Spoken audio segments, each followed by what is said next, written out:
Alex Salmond was my big brother, and as Mark has said, he was involved in the original planning for this event on the day that he died last October.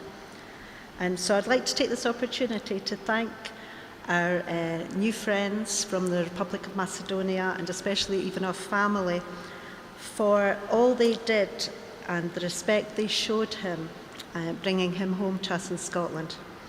And it was so appreciated by his widow Moira, by my sister Margaret and myself, and my younger brother Bob, and by our children, and really by the people of Scotland. So thank you so much for that. And I'd like to thank everyone here, because quite a few of you today have come up and shared memories of Alec with me, and some of you have even shown us videos. And Alec would have just loved this event. A theme of what many of you have said to me is that Alec spoke to everybody, and he was interested in everybody. As an example of this, let me take you back to when Alec was a teenager. Alec had a paper round. Now, for the young table over there, a paper round is where people got their news from printed pieces of paper that came through your door in the morning. Nowadays, you just look at your phone. So Alec had this paper round, and he was maybe 14, 15 at the time, which would have made me about 5 or 6. So I was often drafted in to help because I could reach the low doors easily without bending down. But my mum was really worried when Alec got a paper round, because these were our neighbours he was delivering to in this big council housing scheme in Linlithgow. And Alec was always late. He wasn't very good with his timekeeping because he found other things to do. And he spoke to everybody. And my mum thought, oh dear, this is going to create problems with the neighbours when they're getting their paper 2-3 hours late. But you know, when Alec gave up his paper round, everybody came up to my mum and said, he was the best paper boy we ever had.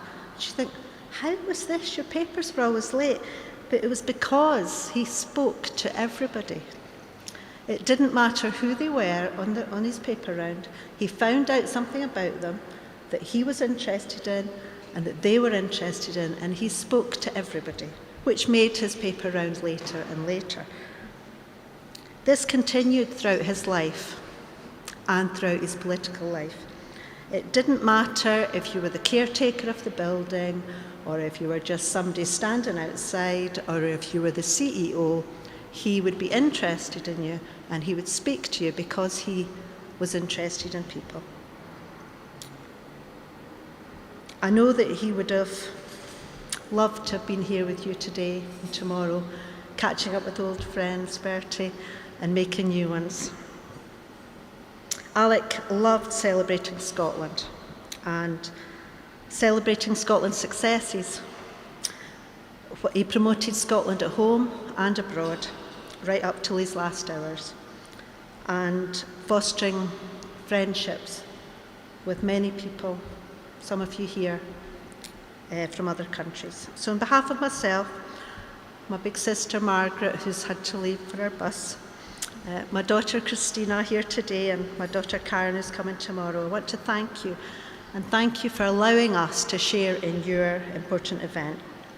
Alec inspired so many people, many of you in the room today, and many people across the political spectrum. He always looked to the future. He was so optimistic. We used to joke that he got all the optimism in the family, not leaving much for the rest of us. And he always expected the best of people. And when you expect the best from people, people give more. So as a family, we'll always be proud of him. We'll be proud of all he did for Scotland, here in our country and on the international stage.